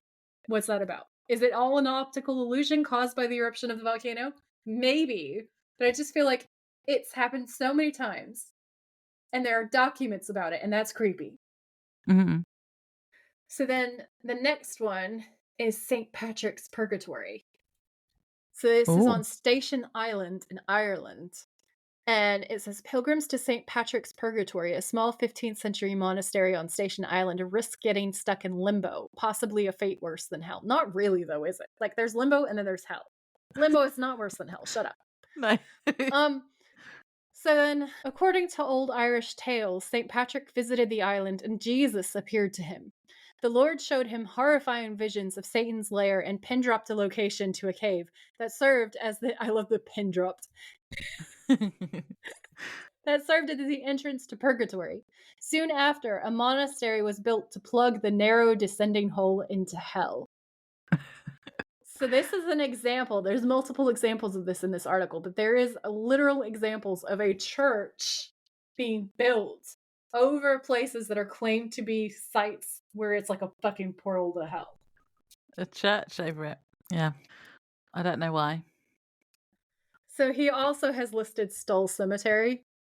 And his little blurb, for anybody who has somehow missed my previous Easter egg, I'm going to go ahead and drop it in here, just in case. Was that the one in Home?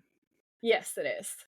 So Stull is in Kansas, and Eric Kripke specifically based a lot of the mythology for his ideas for the episodes of season 1 and season 2 on this myth.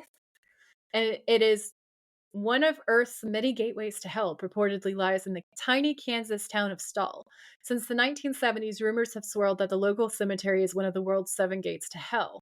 Witnesses insist that every year on Halloween, Satan opens a portal among the tombstones. Some swear that they have seen an endless staircase leading down into a pit of flames. In 2002, the adjacent stone church was mysteriously knocked down, resulting in more gossip of the devil's doings in Stull. I liked that. When you said about that before, the whole Easter egg of it, that was good. Yeah, that was a really creepy one. That's the one with the church where it doesn't rain in the middle, isn't it? Yeah, so the church is completely broken up and doesn't have a complete roof. And apparently if you stand inside it, and it can be absolutely pissing it down. Mind you, there's nothing to stop the water from going in. The rain does not fall inside the church. That's cool. And yeah, the staircase to hell. The staircase to hell. The casual winding staircase to hell in the back of the cemetery. As you do, you know. Lesser known song by Led Zeppelin. Yeah. One going up, one going down. So the next one is Lactus Curtius, and it's in Rome. And it says the Roman Forum is one of the Italian capital's most popular attractions, yet the majority of sightseers have no clue that they are treading near a gate to hell. Look for a pit called Lactus Curtius. It just makes me think of polite milk. Yeah, I was thinking of milk as well. Yeah. So a tablet surrounded by rubble surreptitiously marks this entrance to the netherworld. The ancient historian Livy wrote that an oracle foretold Rome's doom unless citizens sacrificed what was dearest to the city. A chasm to hell opened up, and a soldier, Marcus Curtius, charged in because he realized that the Roman legion was of the greatest value to the city. Curtius' sacrifice saved the people, and a carved stone of his armored figure now sits at the mouth to hell. Wait, how did him running into hell save everyone? Okay. So he was a valuable leader in the Roman military. And the oracle's riddle was that what is most valuable to Rome has to sacrifice itself, basically. Oh. And he realized that sounds like it was written by him and he wanted to make himself sound amazing.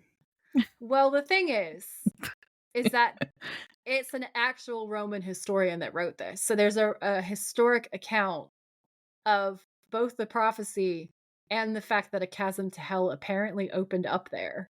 Like, apparently the statue's there. So I don't know what actually, in fact, happened. But according to Roman history, that's the real deal.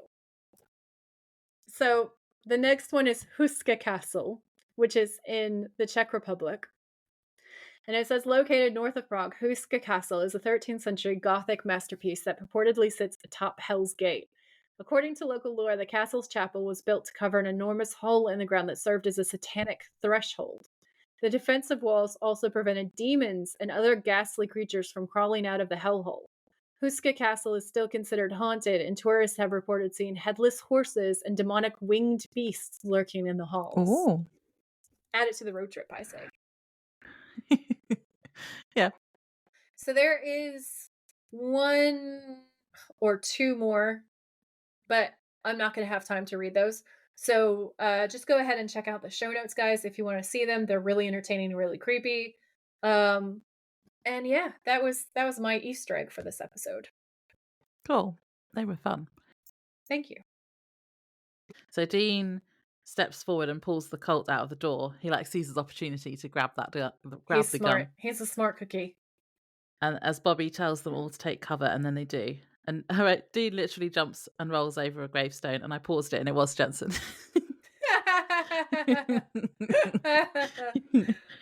Oh, that's amazing. The door rattles and then bursts open, and a whole load of demon dust escapes in an explosion. I literally wrote down that Laura's going to have words about the demon dust. I wrote demon dust everywhere. So this part here, this dialogue had me absolutely cracking up because it's all puns. So the demon dust, as Laura likes to call it, comes out. Okay. And Bobby and Ellen and Dean and Sam are taking cover behind some tombstones, like Laura said before. And Dean says, "What the hell just happened?" Ellen says, "That's a devil's gate, a damn door to hell." And I died laughing so hard because it's just pun after pun. And I was in pieces. It was so funny.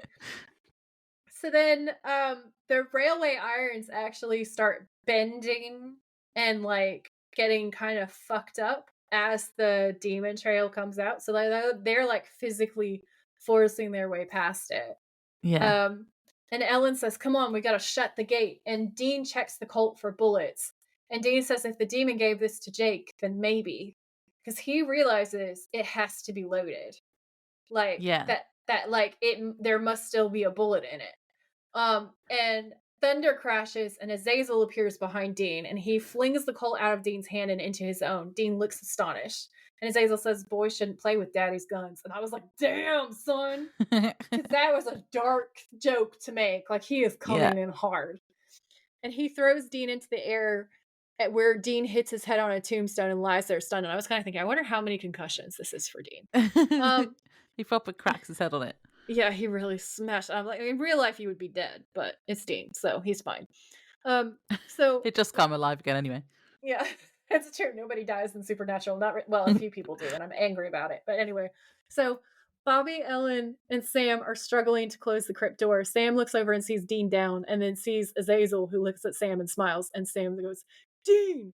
And usually is how Dean goes, "Sam, Sammy," and he goes, "Dean." And I was just like, oh, that's so nice. I love that. So he lets go of the gate and runs towards his brother because he's like, "Fuck the world! I'm going to save my brother." Oh, quick question though. You know how you've got all the demon dust escaping, but you've also got like these little wispy things. Are they did you take that to be that they're ghosts and then the just like normal ghosts like John? I took it to be a mixture of souls from hell and demons from hell. Yeah. Yeah. Yeah, so souls and that's what I meant, souls. So Azazel throws Sam against a nearby tree and says, "I'll get to you in a minute, champ, but I'm proud of you. Knew you had it in you." And I I was love just like, that bit. "Oh, I love it so much. He's so funny. It's so good." And I was like, "God damn, Sam is definitely his favorite. It's adorable." I was like, why is he so funny? I want to hate him, but I can't. I know. And then Dean's trying to get up, and Azazel throws him against a post and says, "Sit a spell." So, Dean, I gotta thank you. You see, demons can't resurrect people unless a deal is made. I know, red tape, it makes you nuts, but thanks to you, Sammy's back in rotation. And then he laughs. He says, "Now, I wasn't counting on that, but I'm glad. I liked him better than Jake anyhow. Tell me, have you ever heard the expression, if a deal sounds too good to be true, it probably is?" And Dean says, "You call that a good deal?" And Azazel says, "Well, it's a better shake than your dad ever got. And you never wondered why. I'm surprised at you. I mean," he looks at him and he goes right up to him to be face to face. "You saw what your brother just did to Jake, right? That was pretty cold, wasn't it?" And then he laughs kind of evilly, and it's kind of hot, honestly. And he says, "How certain are you that what you brought back is 100% pure, Sam?"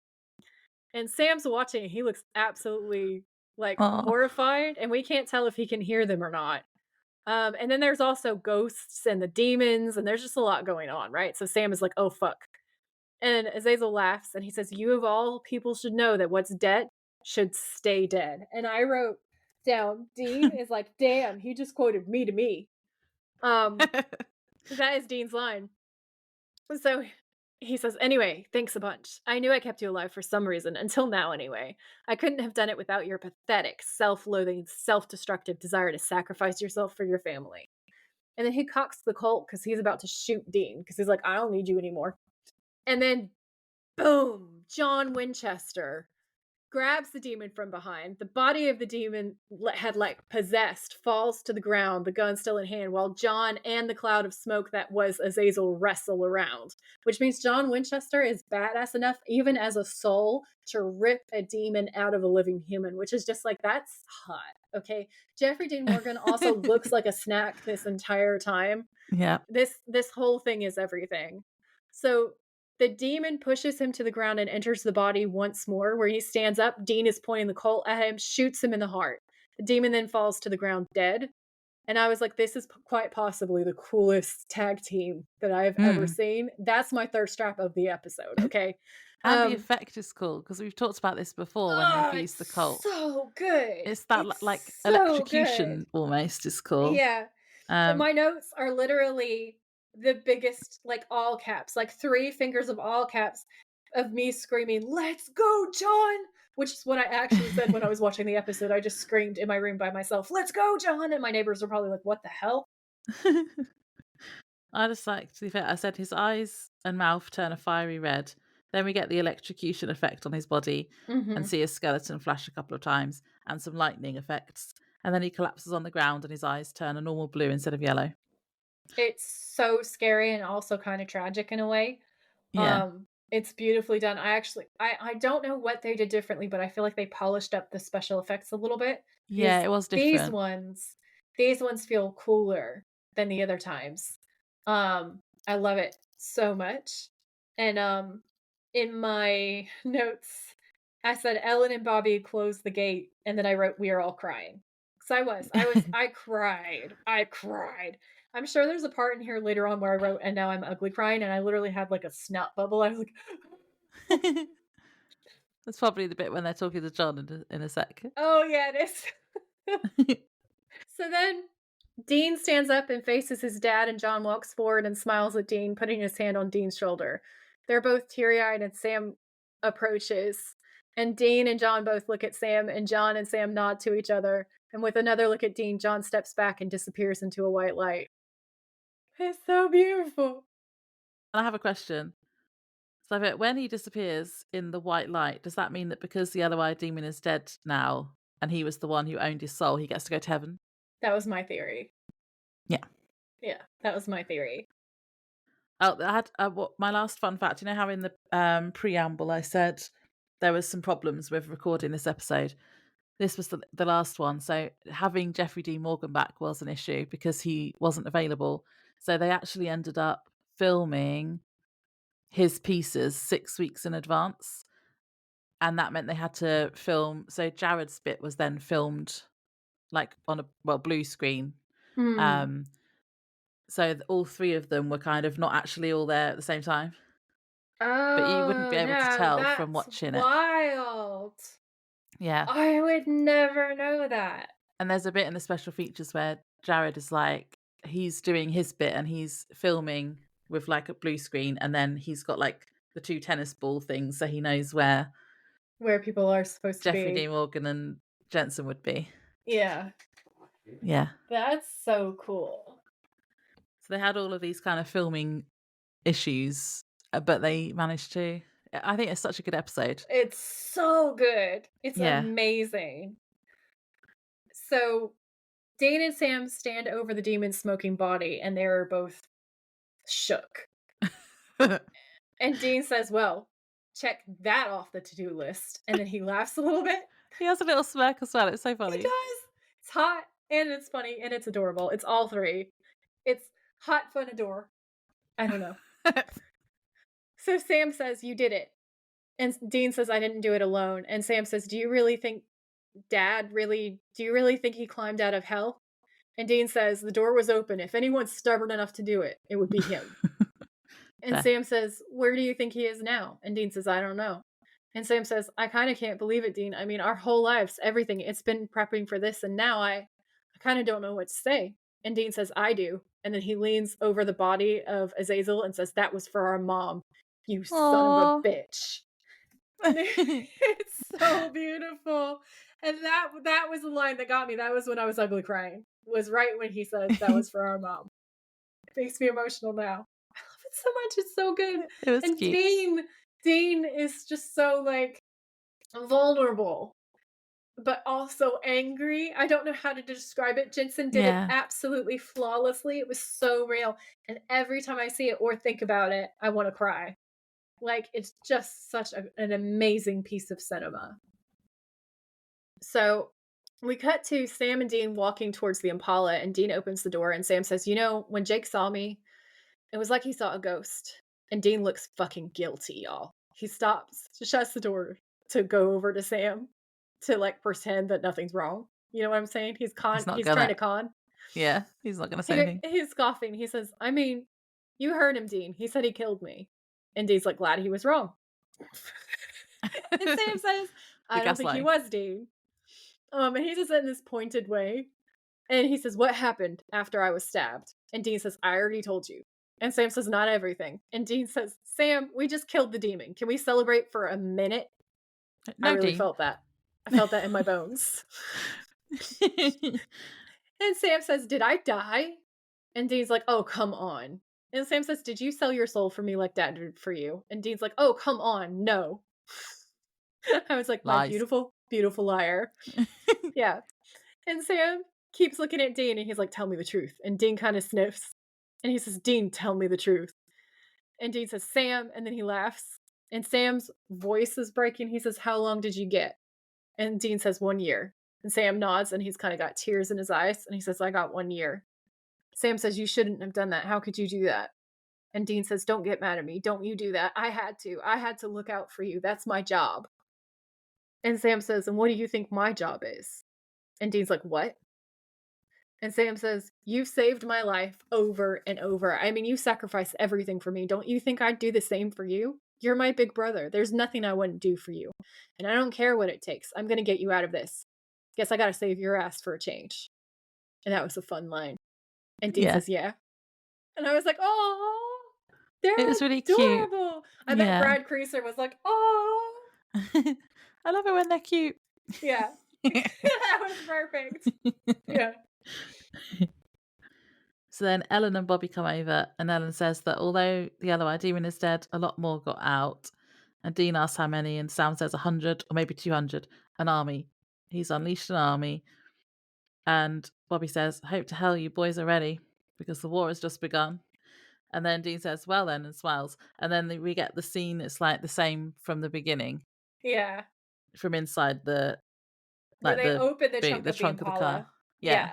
Yeah. And they're looking at all the weapons and shit. And it looks completely badass. And it's the perfect echo of that. But it's reversed because I found this on IMDb. It says Sam and Dean's positions are reversed. This time, Dean drops the Colt into the trunk and says, we got work to do, then slams the trunk lid before the end credits start. And in the first season, the first episode ends with Sam dropping a gun into the trunk and saying, we've got work to do, and then slamming the trunk lid. It's hot on every level. It's perfect. It's such a great kind of like mirroring effect, and I love it. Yeah. I love it so much. I also feel like Dean saying that is a fucking thirst trap.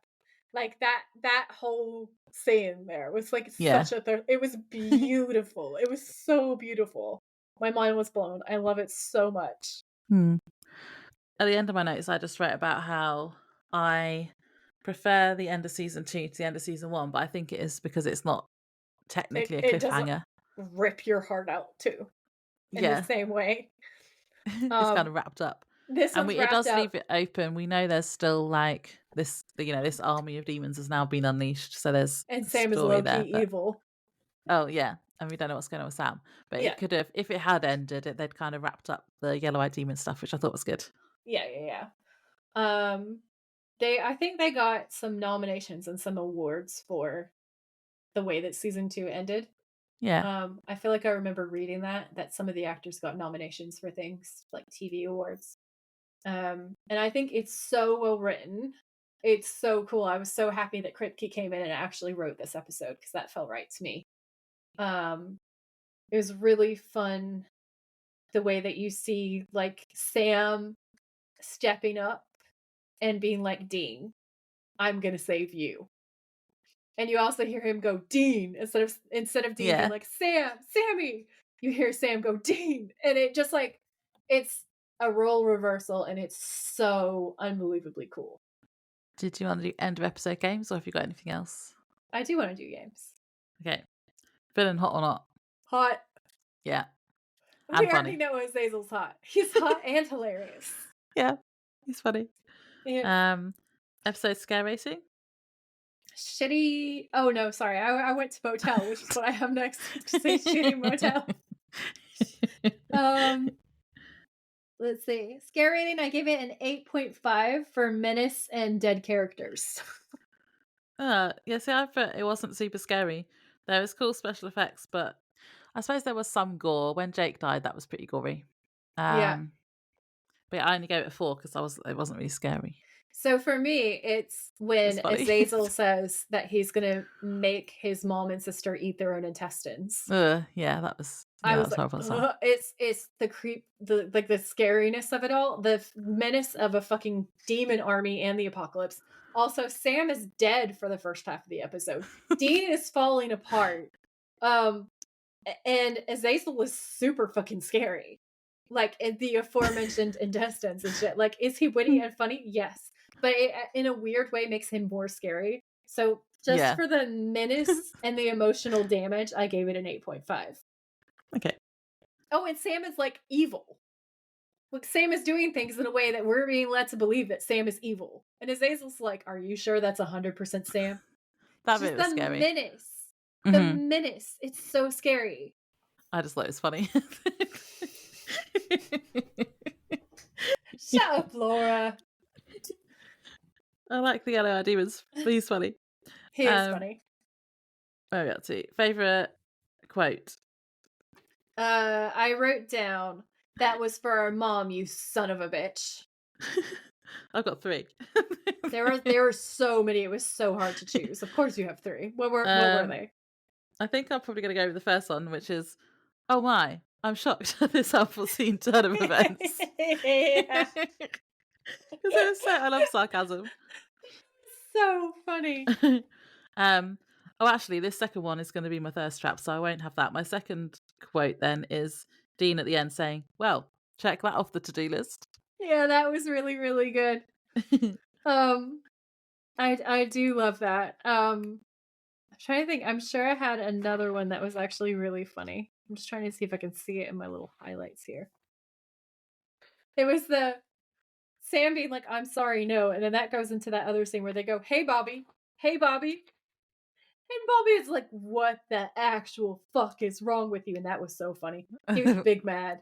And then there's Demon Barbie has like a bunch of really witty lines too. Like there's a whole bunch. I didn't actually end up writing a lot of them down this time because it was so good that I just kept writing script because I wanted to read all of it. What was your best thirst trap? The combination of John and Dean killing Azazel. How about you? I've got a Sam and a Dean one. Sam saying, yeah, well, next time finish the job. Because he did like a little... Yeah, that was really hot. I don't know, something with his face. Yeah. And then Dean behind the gravestone when Jake comes in. That was amazing. That was my second choice. Yeah. I probably have to go for the Sam one overall, but I've got one for each. Yeah. Yeah, that's amazing. What did you say about the motel? I wasn't sure if there was one. Is it the bit where Sam was dead at the beginning? Yeah. Yeah, I just put that was a bit of a dive, so 1 star. And then there's that shitty cabin in the woods. So I just wrote shitty cabin in the woods 2 stars. The motel I give no stars to because it looks like a death trap. Yeah. And we see almost none of it. It's just like, I think it's like concrete slab. I'm not even sure if maybe it's all the cabin in the woods. I don't know. Yeah. It's a shitty murder cabin in the woods. I don't want to stay there. No. I was very confused about MVP. I think I came to a conclusion at the end, but let me read everything I wrote. Okay. Is it Ellen for finding Ash's map? Is it Ash for hiding the map? Is it Bobby for being a better dad than John? Dean? Is it Dean for saving Sam? John for allowing Dean to get the cult? And then I think maybe it's John. Oh, I put Dean/John. Yeah, it must be that bit at the end, killing the demon. Yeah, because they killed the demon and resurrected Sam. Yeah. So, like, I feel like without Sam, I don't think they could have stopped the end of the world. I think you need both Dean and Sam for that, for sure. And obviously also John. But Dean has to be in there because he resurrects Sam and nobody else was going to do that. And we need Sam to save the world. And then John, because John is the actual key team player, that means that that Azazel gets dead. Because without John, that doesn't happen at all, and the world ends. Yeah, because he'd taken the cult back. Like Dean had thought about getting it already, and he'd got it, which was really smart. But then he took it back, and then John wrestled it out of his hands. Yeah, to get it back to Dean. Yeah.